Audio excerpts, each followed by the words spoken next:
आणि सचिन वाझेंना शपथपत्रात अजित पवार, शरद पवारांचं नाव घेतलं। तसंच वाझे आणि अनिल देशमुखांनी फडणवीसांचं नावही या सगळ्यामध्ये गुंतवण्याचा प्रयत्न केला असा गौप्यस्फोट न्यायमूर्ती चांदीवाल यांनी केलाय।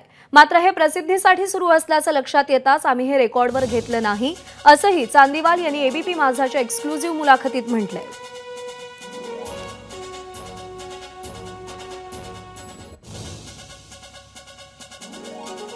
तर न्यायमूर्ती चांदीवाल यांनी एक्सक्लुझिव्ह मुलाखत दिली आहे। चांदीवाल आयोगाच्या रिपोर्टवरती जो रिपोर्ट अजूनही समोर येऊ शकलेला नाही, पण त्या संदर्भातले अनेक खळबळजनक गौप्यस्फोट त्यांनी केले।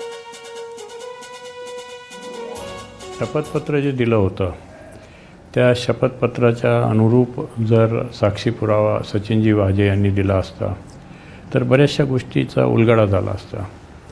त्यांनी त्यांच्या शपथपत्रात दोन राजकीय व्यक्तिमत्वाचे नाव घेतले होते, अजितजी पवार त्या काळातले उपमुख्यमंत्री आणि माननीय श्री शरदचंद्रजी पवार। तर मी वाझेजींना सांगितलं की हे माझ्या रेकॉर्डवर मी घेणार नाही। त्यांनी त्यावेळेचे विरोधी पक्षनेता फडणवीस साहेब जे अगोदरचे मुख्यमंत्री होते त्यांनाही गुंतवण्याचा प्रयत्न केला होता। कोणी? या दोघांनी, सचिन वाझे आणि देशमुख साहेबांनी, पण तेही मी रेकॉर्डवर घेतलं। एबीपी माझा, उघडा डोळे बघा नीट।